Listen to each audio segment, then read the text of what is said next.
सुप्रभात छात्रों। आज नववर्ष में हिंदी की कक्षा में आपका हार्दिक अभिनंदन है और यह कक्षा 4 के लिए है, पाठ 16, जो कि दो चिड़ियों वाली एक कविता है। इसे रविंद्रनाथ ठाकुर ने लिखा है, जिनको गुरु कहा जाता था। और यह कविता है, घर की चिड़िया थी पिंजरे में, वन की चिड़िया वन में। यानी घर की चिड़िया तो पिंजरे में होती है, बहुत लोग मनोरंजन के लिए इसे अपने पास पाल के रखते हैं, जैसे तोता हो गया, मैना हो गया, और कबूतर भी पालतू हो जाते हैं, मोर भी पालतू हो जाते हैं। तो घर की चिड़िया और वन की चिड़िया मिली अचानक एक दिवस वे, थी कुछ विधि के मन में। विधि मतलब ईश्वर, ईश्वर मतलब जो प्रभु है हम लोगों का, वही भगवान, उनके मन में कोई बात थी।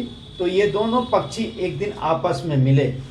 वन की चिड़िया बोली तब यूं, सुन रही पिंजरे वाली, उड़ चल वन को मेरे संग तू, कर दे पिंजरा खाली। देखिए, वन की चिड़िया बोल रही है उस पिंजरे वाली पक्षी से कि सुनो, तुम मेरे साथ उड़ चलो और इस पिंजरे को खाली छोड़ दो।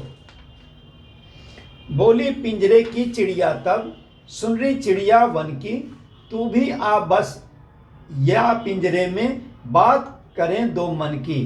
तो पिंजरे वाली चिड़िया कह रही है उस चिड़िया से जो उन्मुक्त गगन में उड़ती है, उससे वो बोल रही है कि चिड़िया, तुम भी मेरे पास आ जाओ, तुम भी इस पिंजरे में आ जाओ, तो हम दोनों मिलकर अपने मन की बात करेंगे।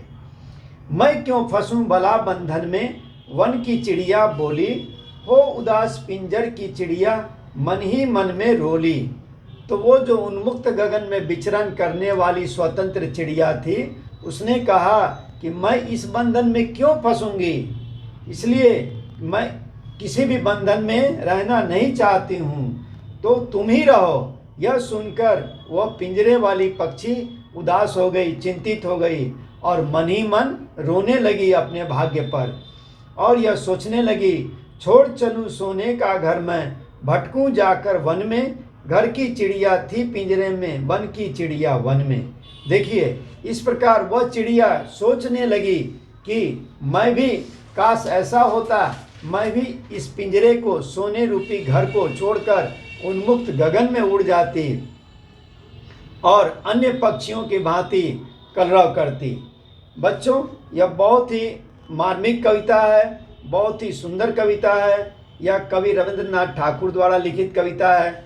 उन्होंने 5000 से ऊपर कविताएं लिखी हैं, उनमें यह एक आदर्श कविता है। तो इसमें आप ये कुछ शब्दार्थ हैं, इसको याद कर लेंगे। जैसे दिवस, दिवस अर्थात दिन, वार भी होता है, जैसे रविवार, सोमवार। बसना, वसना मतलब रहना। संग अर्थात साथ होता है। विधि अर्थात भाग्य होता है। किस्मत भी होता है। यों अर्थात इस प्रकार। तो आप इन शब्दार्थों को लिख लेंगे। और यह जो 5 स्टेंजा की कविता है, ये 5 स्टेंजा की कविता है। आप इस कविता को पूरा स्मरण कर लेंगे। यह कविता है दो चिड़िया, इसको पूरा याद करेंगे और शब्दार्थ लिख करके याद कर लेंगे। धन्यवाद।